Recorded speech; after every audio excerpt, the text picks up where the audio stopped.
여러분 안녕하십니까?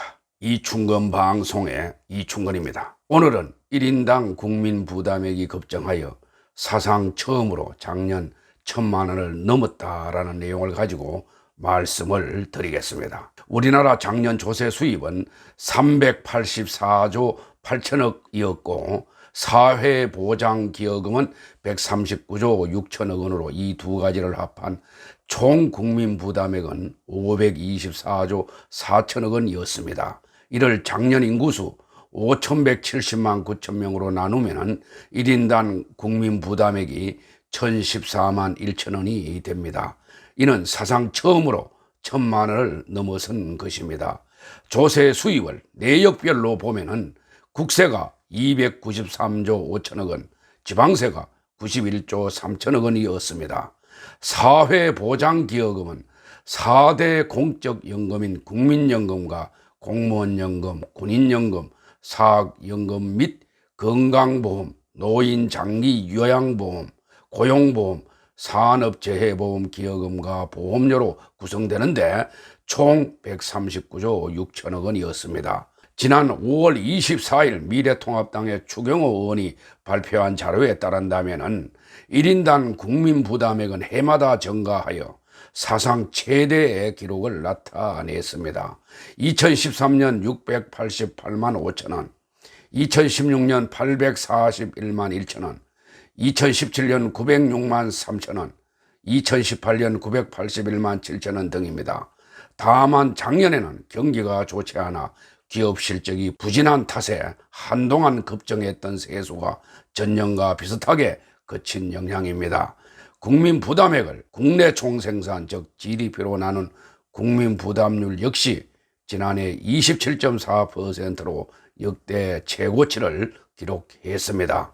국민 부담률은 2013년 23.1%, 2015년 23.7%, 2017년 25.4%, 2018년 26.8% 등으로 해마다 상승하고 있습니다.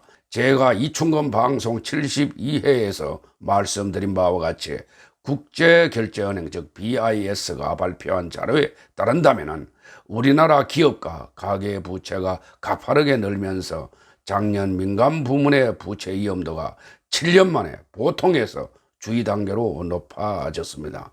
이는 가계와 기업 모두 GDP 대비 부채 비율 증가폭이 43개국 중에서 4위를 차지했습니다. 더욱 문제가 되는 것은 국민부담액과 국민부담률이 빠르게 증가한다는 것입니다. 저출산 고령화에다 현 정부의 복지 의료 정책, 코로나 사태까지 겹치면서 재정과 각종 사회보험기금 지출이 눈덩이처럼 불어나고 있기 때문입니다. 금년에만 보더라도 정부는 1월부터 건강보험료율을 3.2% 올리고 장기요양보험료율도 10.25% 인상했습니다. 직장인 보험료율도 2017년 6.12%에서 금년 6.67%로 올렸습니다. 게다가 올해는 경기 불황으로 인해서 고용보험기금 사용이 급격히 늘어났습니다. 고용보험을 비롯한 각종 기금의 재정수지가 악화되면 결국 보험료율 인상이 불가피할 것으로 보입니다. 고용보험기금도 작년 2조 원 넘는 적자에 이어 올해는 경기 불황으로 적자가 10조 원에 달할 전망입니다. 여기에 증가하는 재정적자를 감당하기 위해서 정세까지 이어지면 국민 부담은 훨씬 더 불어나게 됩니다. 지금은 적자 국채를 대규모로 발행해서 부담을 미래 세대에게 떠넘기는 방식으로 현 세대가 사용할 자금을 조달하고 있습니다. 국책연구원인 한국개발연구원은 최근 복지 수요가 크게 확대되고 국가 채무가 상당히 빠르게 올라가고 있다며 재정 수입 확대를 위해서 정세 논의를 시작할 단계라고 했습니다. 국민 부담률의 경우 충분한 경제 성장이 뒷받침되면 유지될 수가 있지만 당장 올해의 경우 과거 위기를 합한 것보다 더 큰 충격파로 여겨지는 코로나 사태로 성장이 부진한 상태에서 적지 않은 부담이 될 수가 있습니다. 문 정부 출범 이후 계속되어 온 각종 선심성 현금 지원과 긴급재난지원금 등 인기 영합의 포퓰리즘 정책으로 인하여 국민 세금 부담과 사회보험료 부담은 증가할 수밖에 없고 지금의 청년 세대와 미래 세대는 엄청난 세금 부담을 떠안게 될 것 같습니다. 정부는 최근 경기 불황 대응을 위해서 잇따라 추가 경정 예산을 편성하는 과정에서 대규모 적자 국채를 발행해서 재정 지출을 급격히 늘렸고 이로 인해서 GDP 대비 국가 채무 비율이 심리적 마지노선이자 재정 준칙 비율로 여겨졌던 40%를 훌쩍 상회하여 재정 건전성이 문제가 되고 있습니다. 30조 내지 40조 원 규모의 3차 추경이 더해지면 국가 채무 비율은 44.4%로 높아지고 국가 채무는 850조 원에 육박하게 됩니다. 실질적 나라 살림을 보여주는 관리재정수지 적자는 GDP의 6.2%인 120조 원에 달하게 됩니다. 국가 채무에다가 비금융 공공기관과 공기업 부처까지 합하면 제가 계산한 바로는 GDP 대비 110% 이상이나 됩니다. 다음 달 초 제출한 예정인 3차 추경 규모를 두고 여당에서는 40조 내지 50조 원 수준으로 충분하게 편성해야 한다는 주장이 제기되면서 재원 마련을 위해 대규모 적자 국채의 추가 발행이 불가피할 것으로 관측되고 있습니다. 이 때문에 일각에서는 앞으로 복지 등 재정 지출 확대 수요가 많은 상황에서 세입 확충과 재정 건전성 유지를 위해서 정세에 대한 논의를 시작해야 할 때라고 주장하는 사람들도 있습니다. 만일 정세가 현실화될 경우에 조세 부담률과 국민 부담률은 더욱 증가할 수밖에 없습니다. 문 대통령은 5월 25일 국가재정전략회의를 주재하며 한국의 국가 채무 비율은 2차 추경까지 포함해서 41% 수준이다.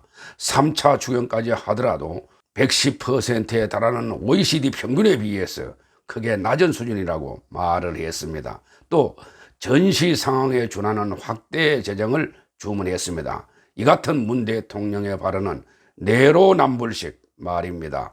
문 대통령은 2015년 9월 9일 야당 대표 시절 당시 박근혜 정부가 국가 채무가 GDP 대비 40%를 넘길 것을 예상하여 국가가 곧 망할 것 같이 공격했던 사람입니다. 그 당시 문 야당 대표는 재정 건전성 회복 없는 예산안을 받아들일 수 없다며 강하게 비판했습니다. 입장이 바뀌니 대통령과 여당은 인기 영합에 포퓰리즘적인 복지 정책을 추진하면서 이제 EU와 같이 60%를 지켜도 되는 양 이야기를 하고 있습니다.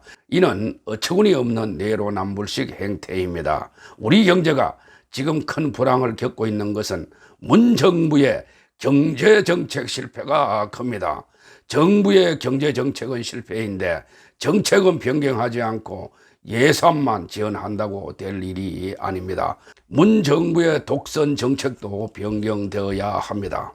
EU 국가가 재정 위기에 처하면 ECB와 EU가 있어 어느 정도 지원을 받을 수가 있지만 우리는 바로 IMF 구제금융을 받아야 합니다.